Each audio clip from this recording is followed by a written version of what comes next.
Maintenant, donc, je vais ajouter une deuxième, une troisième photo sur l'ensemble de cette, ou de ce carrousel. Donc, je dois paramétrer un peu ce slide. Donc, juste ici, je vais, juste pour des raisons de propreté du code, d'interface, si vous voulez, pour ne pas confondre avec les autres sections. Donc, j'ai header section.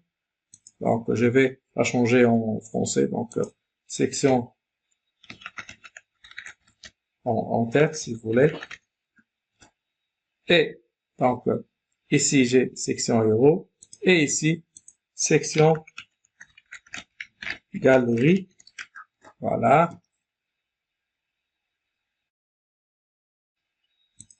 Live block.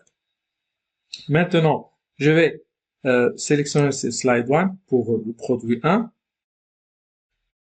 Il est affiché dans l'ensemble du slide. Donc, juste, je vais diviser l'affichage sur 3. Ça veut dire que je vais, donc, au lieu de 100%, je vais donner 33%. Et voilà. Donc, bon, donc, je vais ajouter une deuxième, une troisième image. Peut-être ces textes ne sont pas alignés. Donc, je vais sélectionner l'ensemble du slide. Slide, donc, il a changé de titre. Donc, juste, je vais changer en slide 1. Slide 1. Voilà. Elle est 33%. J'ai des paddings. C'est bien. C'est bien. Donc, c'est ça. Donc, le produit, il est centré. Le produit, il est centré. Le paragraphe, l'entête ainsi que le paragraphe est centré.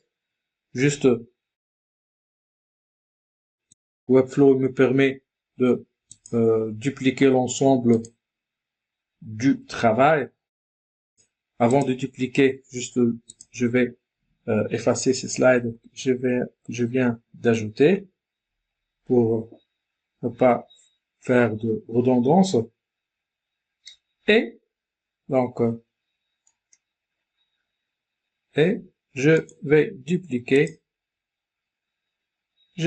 dupliquer donc à chaque fois 5 fois.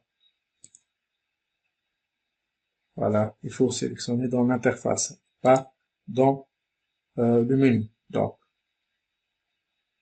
peut-être ici. Voilà, notre duplication et une cinquième duplication. Si je vais jeter un coup d'œil sur l'aperçu, voilà. Donc, peut-être je vais changer les images. Donc, cette image, je vais la changer dans propriété, replace image, et je vais choisir une autre. De même pour cette image, je vais changer, par exemple, voilà, voilà.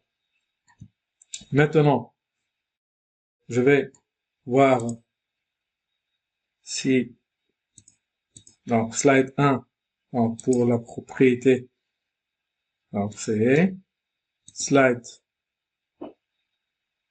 donc tous ceux sont appelés slide 1 parce que je fais des duplications, donc je vais changer le nom à chaque fois. Donc, slide 2, slide 3, slide 4, et enfin slide 5. Voilà. Alors, on doit ajouter quelques correctifs, vérifier les rembourrages. Donc, dans slide 1, donc, on a fait un rembourrage dans les 4 coins. Donc, nous allons faire de même. Ça veut dire 10. Voilà. Ici, 10 pixels. Du même pour le slide 3. Ça veut dire donc 10 pixels en haut, 10 pixels en bas. De même pour slide 4, slide 5, donc c'est bien. Voilà. Maintenant, je vais jeter un coup d'œil. Voilà.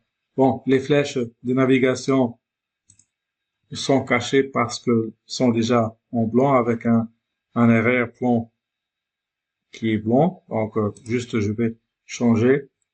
Donc, sélectionner les flèches. Voilà. Les flèches lui-même. Et changer de couleur, par exemple, en gris. Et je vais sélectionner la même valeur, cette valeur hexadécimale, pour le même ou pour le prochain flèche. Donc, voilà. Et voilà. Je vais jeter un coup d'œil maintenant. Voilà les flèches. Bon, c'est bien. Voilà. Nous avons terminé cette section galerie. Bien sûr, il y a toujours des rectifs et des améliorations. On va les faire dans les prochaines vidéos.